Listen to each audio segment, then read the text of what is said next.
بسم اللہ الرحمن الرحیم۔ اس کی ڈائری۔ پیش لفظ: یہ فانی دنیا جہاں انسان اکثر و بیشتر مادیت پسندی میں گھرا رہتا ہے، وہیں بعض اوقات نفسیات کو سمجھنے اور اسے اہم جاننے میں مار کھا جاتا ہے۔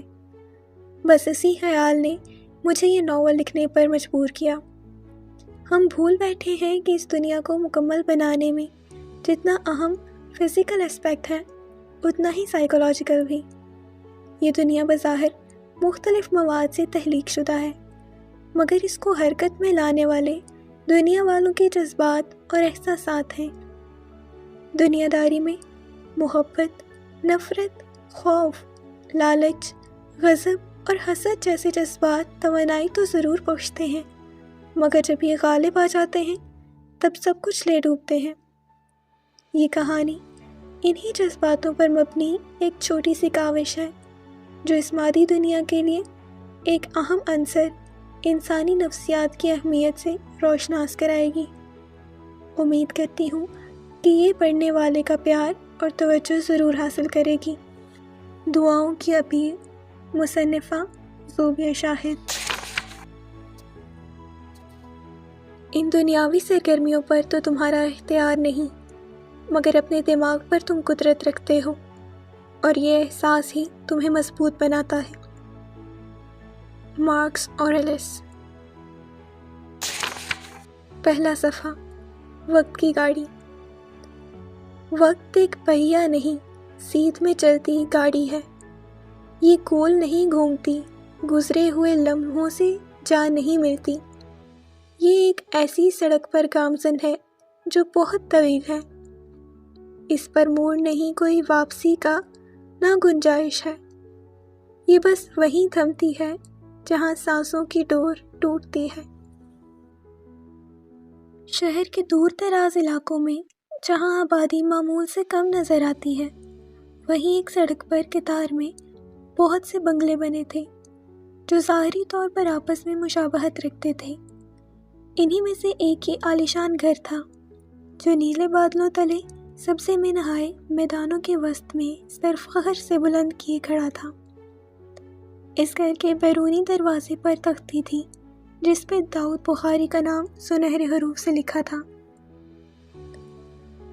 اسی دروازے کے اس پار وہ کھڑی تھی، ماحول کی تازگی کو اپنے اندر تک سموتی۔ اس کا قد دراز تھا اور کھلی رنگت والا چہرہ ہلکے میک اپ سے سجا تھا۔ بالوں کو اس نے بلو ڈرائی کیے شانوں پر ایک طرف کو ڈالا ہوا تھا۔ اس نے گردن اونچی کیے پہلی منزل پر سامنے ہی نظر آتی قد آدم کھڑکی کی جانب دیکھا اور بے ساختہ مسکرائی۔ پھر اس نے گردن ترچھی کر کے دروازے کے باہر منتظر کھڑے ڈرائیور کو ہاتھ سے اشارہ کیا تو وہ تابع داری سے سر ہلاتا اگلے ہی لمحے گاڑی کو اڑا لے گیا۔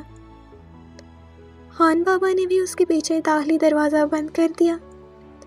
اینی نے ایک بار پھر نظر اٹھا کر کھڑکی کی جانب دیکھا جس کے پیچھے وہ زیان کا ہرولہ دیکھ رہی تھی۔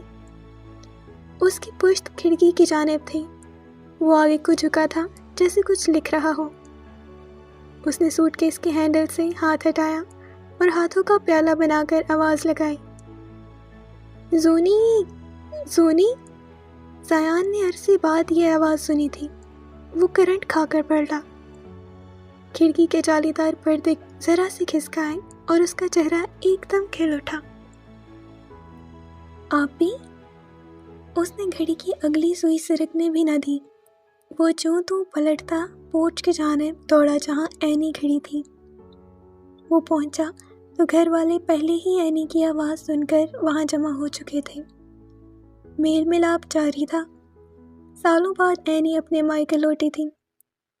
ناہید بیگم اپنی بیٹی کو گلے سے لگائے خوب آنسو بہا رہی تھی۔ جواباً اینی مسکراتی ہوئی انہیں تبکیاں دے رہی تھی۔ زیان دروازے کی اوٹ میں کھڑا یہ خوبصورت منظر اپنی آنکھوں کی گہرائیوں میں جذب کر رہا تھا۔ یہ ضرور آج اس کی ڈائری کے اوراق کی زینت بننا تھا۔ وہ لبوں پہ طمانینت بھری مسکان سجائے کھڑا تھا جب اینی نے اسے دیکھا۔ یہاں آؤ، وہاں کیوں کھڑے ہو؟ اس کے اگلے الفاظ منہ میں ہی تھے کہ پشت سے آواز آئی، اینی واٹ اے سرپرائز مین۔ حیرت اور خوشی بھری آواز پر وہ پلٹی۔ فخر اس کے عقب میں کھڑا تھا۔ وہ بے اختیار بھائی سے گلے لگی۔ وہ اینی سے بھی لمبا ہو گیا تھا۔ چلو اچھا ہو گیا تم آ گئی، ورنہ میں تو کر لیتا تمہارے بغیر ہی شادی۔ اس نے بے اختیار امید آتی خوشی کو دبائے رکھا اور مصنوعی انداز میں بولا، ایسے کیسے کر لیتے؟ میں نہ آتی تو بابا نے عین شادی والے دن ہی بارات لے جانی تھی واپس۔ شکر مناؤ میں آ گئی۔ اس نے بھی چٹخ کر جواب دیا، جانتا ہوں۔ آسٹریلیا کی نامور سائیکالوجسٹ صاحبہ، آپ کا بہت شکریہ، آپ نے وقت نکالا ہمارے لیے اور ہماری شادی پہ آئیں۔ وہ ہاتھ جوڑے شکریہ ادا کر رہا تھا۔ اینی اس انداز پہ ہنستی چلی گئی۔ اب آپ جب شادی کی مصروفیات سے فارغ ہوں تو اپنا اپائنٹمنٹ دیجیے گا۔ اس نے کن اکھیوں سے امی کو دیکھا۔ کسی کا علاج کروانا ہے؟ وہ حفکی سے آنکھیں سکوڑ کر اسے ہی دیکھ رہی تھی۔ کس کا؟ وہ ہنستے ہوئے درمیان میں بولی، میری والدہ کا۔ ان کے دماغ پر ہر وقت ٹینشن نامی بھوت سوار رہتا ہے۔ ابھی کچھ دیر پہلے ہی دونوں کی اس بات پہ بحث ہوئی تھی۔ اس نے ان کے بگڑے تاثرات کو نارمل کرنے کے لیے مذاق کیا، گو کہ وہ اینی کو دیکھتے ہی سب بھلا چکی تھی۔ بیٹا، اپنے اس بھائی کا بھی علاج کرو ذرا، یہ ہر وقت اپنی لمبی ناک پہ غصہ لیے پھرتا ہے۔ اور پھر ناہید بیگم بھی کچھ کم نہ تھی، جھٹ سے بولی۔ وہ مزے سے مسکراتی ہوئی دونوں کی تکرار سن رہی تھی۔ آسٹریلیا میں سب کچھ تھا، بس یہ خوشگوار آوازیں نہ تھیں۔ اینی بیٹا، آلیان نہیں آئے، تم اکیلی آئی ہو؟ ناہید بیگم کو جیسے یکدم خیال آیا تھا۔ ان کے ساتھ داؤد صاحب نے بھی استفسار کیا۔ نہیں بابا، آلیان کی ان دنوں کچھ اپائنٹمنٹس اور سرجریز تھیں، مگر وہ ویکینڈ تک آ جائیں گے۔ اس نے انہیں آگاہ کیا۔ اور شادی کی تیاریاں کیسی چل رہی ہیں؟ ساتھ ہی دریافت کیا، ان جنابوں کو تو اپنے کاروبار سے ہی فرصت نہیں ملتی، اب میں اکیلی کہاں کہاں دیکھوں؟ اس کے برعکس ناہید بیگم نے تھکن زدہ آہ بھری۔ دیکھا، میں نے کہا نا انہیں علاج کی واقعی ضرورت ہے۔ پورا گیسٹ روم سامان سے بھر دیا، مگر انہیں لگتا ہے کوئی تیاری ہوئی ہی نہیں۔ فخر نے ایسے کہا جیسے ناہید بیگم کی کوئی چوری پکڑی گئی ہو۔ اینی نے محض کھلا کر سر جھٹکا تھا۔ اب کی بار وہ سنجیدہ تھی۔ چلے اب فکر ناٹ، میں آ گئی ہوں نا، یوں سب تیاریاں مکمل ہو جائیں گی۔ اس نے ان کے شانوں پر بازو لپیٹ کر دوسرے ہاتھ سے 2 انگلیوں کی چٹکی بجاتے ہوئے ناہید بیگم کو تسلی دی۔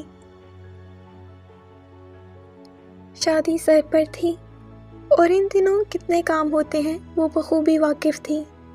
اسے نہ دیکھ کر ناہید بیگم کو حوصلہ ملا تھا۔ ہاں، اب مجھے فکر بھی نہیں، میری دلہن کے لیے کم از کم اماں والی پسند کا سامان نہیں آئے گا۔ اس نے ایک بار پھر سے امی کو چھیڑنا چاہا، ساتھ ہی اینی کو آنکھ دبائی۔ اس سے پہلے کہ ناہید بیگم کا پارا واقعی میں ہائی ہو جاتا، وہ فوراً ہی اندرونی دروازے کی طرف بڑھنے لگا تھا۔ وہ مسلسل انہیں پن کیے جا رہا تھا۔ نالائق، اماں کی پسند پہن پہن کر ہی تم لوگ بڑے ہوئے ہو۔ انہوں نے اپنے قریب سے گزرتے فخر کی پشت پر کس کے چپت لگائی۔ وہ پیٹھ رگڑتا تیزی سے فرار ہو گیا۔ داؤد صاحب اور اینی نے ایک دوسرے کو دیکھتے ہوئے بے اختیار کہا لگایا، پھر وہ بھی فخر کے تعاقب میں اندر کی جانب چل دی۔ زیان کہاں گیا؟ وہ بھی نظر انداز کر گئی تھی۔ داؤد صاحب اور ناہید بیگم اس کی پشت کو مسکراتے ہوئے دیکھتے رہے، یہاں تک کہ وہ نظروں سے اوجھل ہو گئی۔ کیسی رونق لگ گئی ہے اینی کے آتے ہی۔ لاؤنج سے آتی دونوں کی اونچی آوازوں پر سماعت فرماتی وہ داؤد صاحب سے گویا ہوئی۔ داؤد صاحب نے بھی حامی بھری۔ وجیح جسامت اور باروب شخصیت کے مالک وہ سفید شلوار قمیص میں ملبوس، ہاتھ پشت پر باندھے کھڑے تھے۔ ان کے برعکس